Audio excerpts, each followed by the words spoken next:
الحمد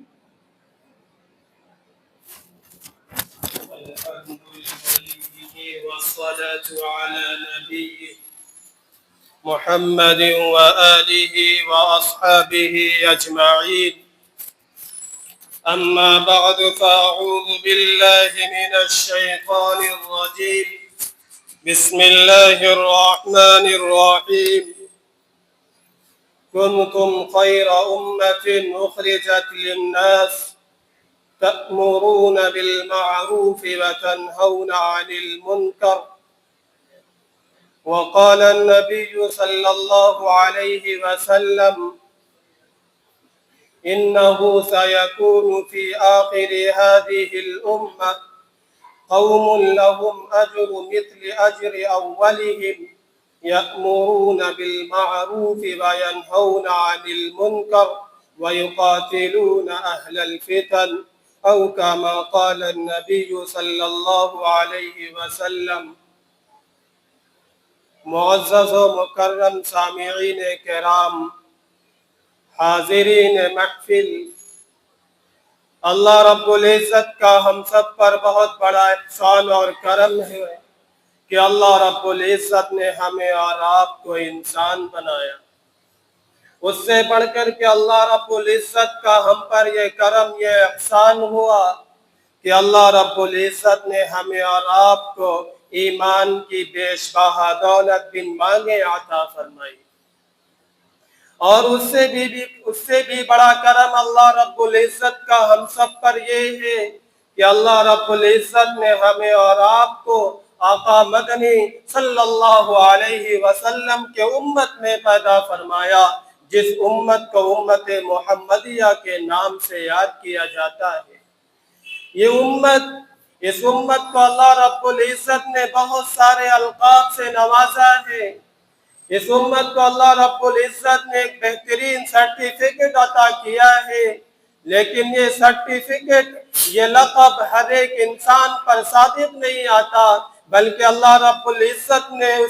اس بہترین کو، اس سرٹیفکیٹ کو، اس لقب کو اللہ رب العزت نے موقوف کر رکھا ہے. یعنی اگر یہ انسان یہ کام کرے گا تو پھر بہترین کہلائے گا، اگر انسان اس کام کو انجام دے گا تو پھر اللہ رب العزت کا برگزیدہ کہلائے گا، اگر انسان اس کام سے رکے گا تو اللہ رب العزت کا پسندیدہ کہلائے گا، اگر انسان اس گناہ سے رکے گا تو اللہ رب العزت کا محبوب اور لاڈلا بنے گا.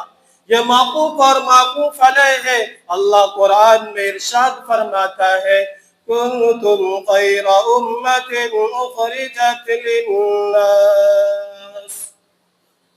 کہ اے امت محمدیہ، تم بہترین امت ہو، تم سب سے اچھی امت ہو، تم سب سے قابل مبارکباد امت ہو. اے اللہ رب العزت کیوں؟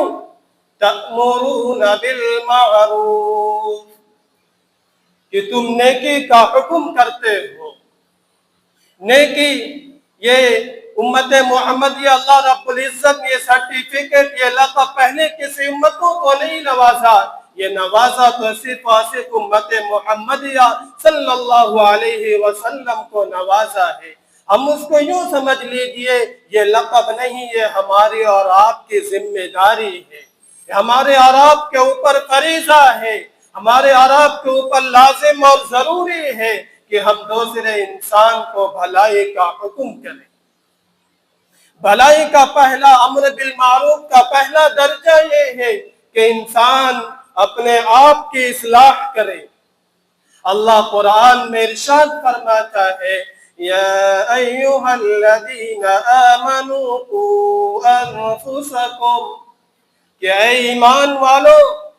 اے اہل ایمان، سب سے پہلے تم اپنے آپ کی فکر کرو.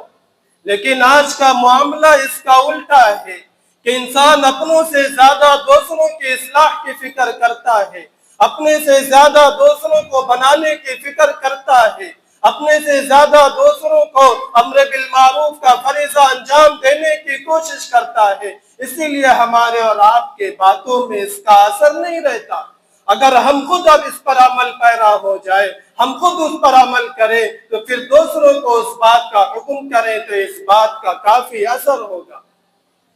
امر بالمعروف کا پہلا درجہ ہے یا ایھا الذین آمنوا قوا انفسکم، سب سے پہلے ہم سدھر جائے۔ اگر ہر ایک انسان اپنے آپ کو بنانے کی فکر کر لے، اپنے گھر کو بنانے کی فکر کر لے، اپنے معاشرے کو بنانے کی فکر کر لے، اپنے محلے کو بنانے کی فکر کر لے، تو پھر ہمیں اور آپ کو دوسروں کی اصلاح کی ضرورت نہیں آئے گی، کیونکہ ہر انسان کو خود اپنے آپ کی فکر ہے۔ لیکن جو انسان بگڑا ہوا ہے، جو انسان راہ راست سے بھٹک گیا ہے، جو انسان نماز نہیں پڑھتا، جو انسان روزہ نہیں رکھتا، جو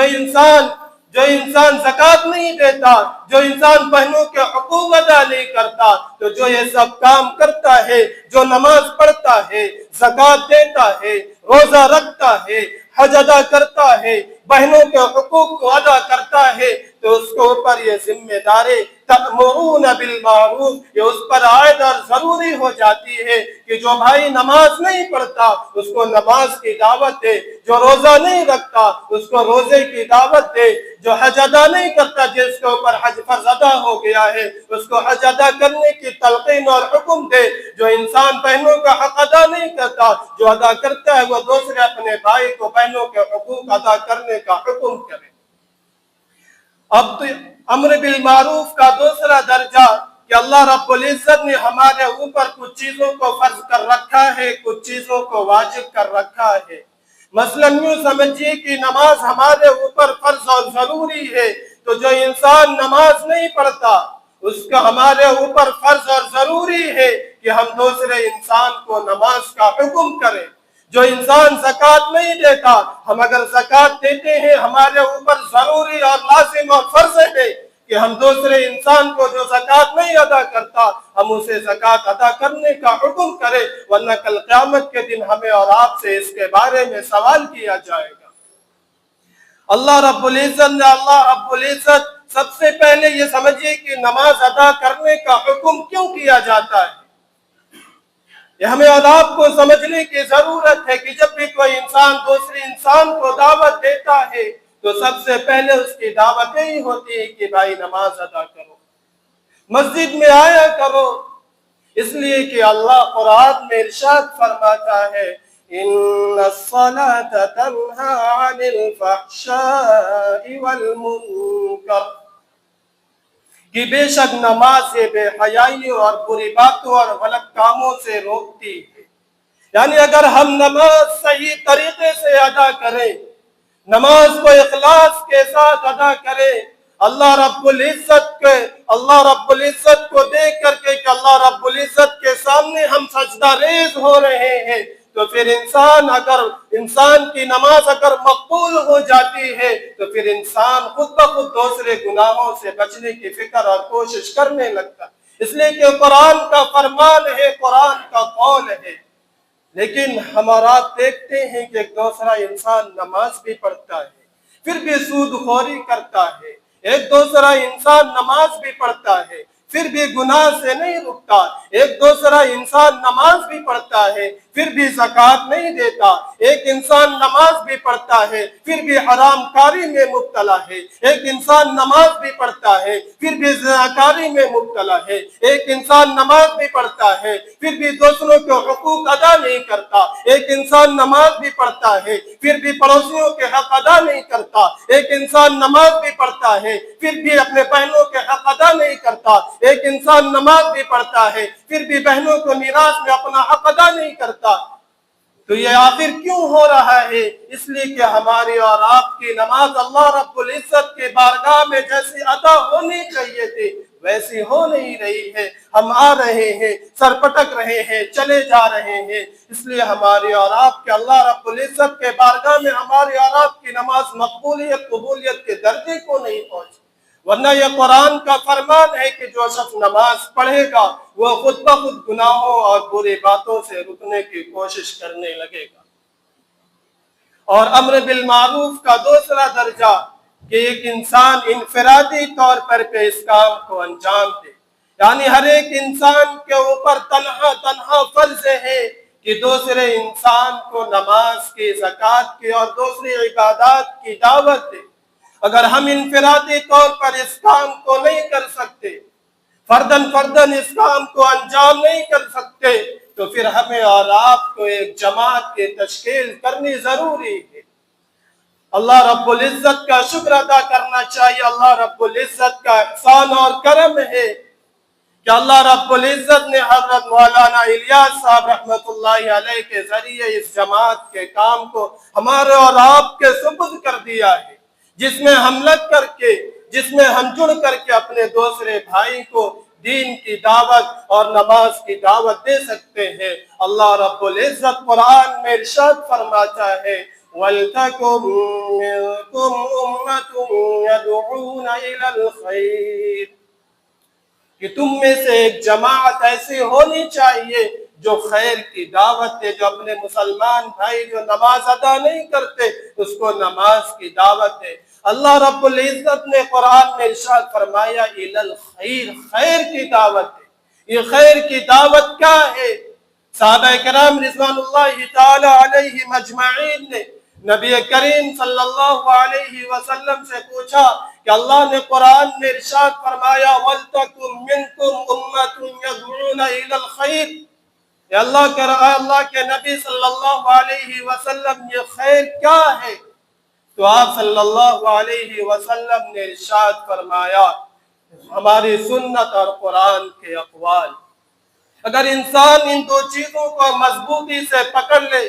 اگر انسان ان دو چیزوں پر بالکل پکا عمل پیرا ہو جائے کہ اللہ کے نبی صلی اللہ علیہ وسلم نے جو کہا وہ برحق ہے، اللہ نے جو قرآن میں ارشاد فرمایا وہ بالکل سچ اور یقین ہے، اور وہ اس پر بالکل عمل کرنے لگ جائے، اس کو 100% اپنی زندگی میں اپنا لے، تو پھر انسان راہ سے بھٹک نہیں سکتا۔ یہ ہماری اور آپ کی فردن اور اجتماعی ذمہ داری ہے۔ ہر ایک مسجد میں اس کی ایک جماعت، اس کی ایک کمیٹی ہونی چاہیے جو محلے میں، پڑوس میں جو پاس کے گھر آتے ہیں، اس کے ہمیں اور آپ مسلمان بھائی جو نماز نہیں پڑھتے ہیں اس کی دعوت دینی چاہیے۔ دعوت سب سے پہلے انسان نماز کی تھی۔ ہم نے بتایا کہ اگر انسان 100% اس کی نماز مقبول ہونے لگے تو پھر خود بخود وہ دوسرے گناہوں سے بچنے کی کوشش کرنے لگے گا۔ دوسری چیز اللہ تبارک و تعالی نے ارشاد فرمایا وَتَنْهَوْنَ عَنِ الْمُنْكَرِ، کہ وہ جو خیر امت کا لقب دیا گیا تھا، بہترین امت کا لقب دیا گیا تھا، ان میں سے تو ایک امر بالمعروف تھا اور دوسرے نہی عن المنکر ہے۔ ایک قاعدہ آتا دفع مضرت جلب منفعت پر مقدم ہوتی ہے، یعنی انسان نیکی کم کر کے اگر گناہ سے بچنے لگے تو پھر یہ انسان اور اس کے لیے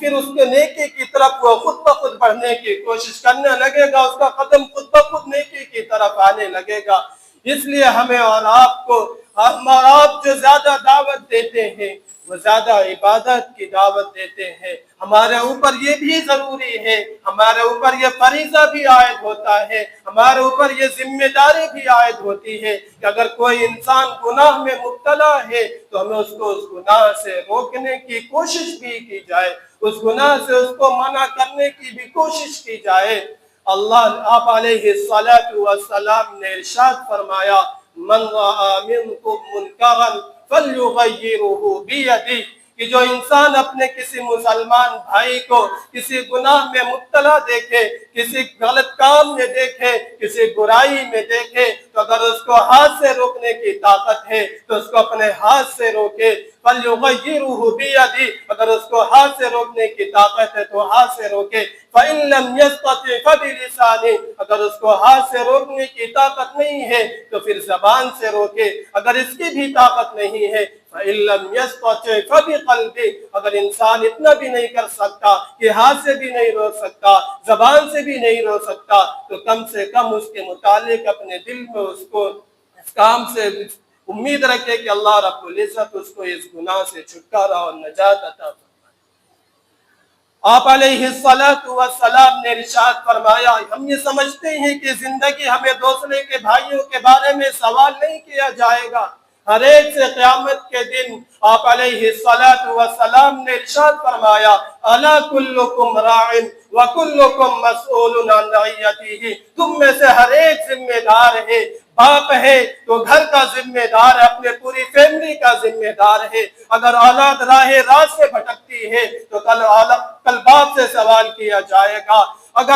اگر لڑکا راہ راست سے ہٹ کر کے حرام کاری میں مبتلا ہو جاتا ہے تو پھر ہم سے سوال کیا جائے گا۔ ہر ایک ہم میں سے ذمہ دار ہے، محلے کا جو ذمہ دار ہے اس سے بھی، مسجد کا جو ذمہ دار ہے اس سے بھی، اگر وہ صحیح طریقے سے اپنے حق کو ادا نہیں کر رہا ہے، اپنے فریضے کو ادا نہیں کر رہا ہے، الا کلکم راعٍ، آپ علیہ الصلوۃ والسلام کے بات ہے، کلکم راعٍ، تم میں سے ہر ایک ذمہ دار ہے۔ اگر وہ اپنے فریضے کو، اپنی ذمہ داری کو آپ علیہ الصلوۃ والسلام قوانین سنت، قوانین قرآن کے مطابق اپنے فریضے کو انجام نہیں دیا، اپنے عمل کو انجام نہیں دیا، تو کل قیامت کے دن ہمیں اور آپ سے اس کے بارے میں سوال کیا جائے گا۔ بتاؤ، ہم نے تم کو یہ ذمہ داری دی تھی، آیا تم نے اس ذمہ داری کو نبھایا یا نہیں نبھایا؟ ہم نے تم کو اس چیز کا ذمہ دار بنایا تھا، تم نے اس ذمہ داری کو کیسا نبھایا؟ تم نے کیسے آخر اولاد راہ راست سے کیسے بھٹک گئی؟ آخر یہ محلے کے پڑوسی نماز کی طرف کیوں نہیں آئے؟ اگر ہم صرف اپنی فکر کریں تو پھر دوسرے مسلمان بھائیوں کی فکر کون کرے گا؟ ہم مسلمانوں کا یہی فریضہ ہے، یہی ہماری خصوصیت ہے کہ ہمارا آپ اپنی اصلاح کے ساتھ ساتھ، اپنی نماز کی فکر کے ساتھ ساتھ، اپنی زکوٰۃ کی ادائیگی کے فکر کے ساتھ ساتھ، یہ اسلام کی امتیازی شان اور خصوصیت ہے کہ اسلام ہمیں اور آپ کو اپنے دوسرے بھائیوں کو بھی نماز کے حکم اور اس کی تلقین کا فریضہ ہمارے اوپر بھی عائد کرتا ہے۔ کل میدان محشر ہوگا، پوری انسانیت اکٹھا ہوئی ہوگی، اللہ رب العزت کے سامنے پوری امت کھڑی ہوئی ہوگی، ہر ایک کوئی ایک قدم وہاں سے جنبش نہیں کر سکتا، ایک قدم اس کا یہاں سے وہاں نہیں ہل سکتا، ان میں سے ہر ایک جب تک کہ 5 سوالوں کا جواب نہ دے دے گا۔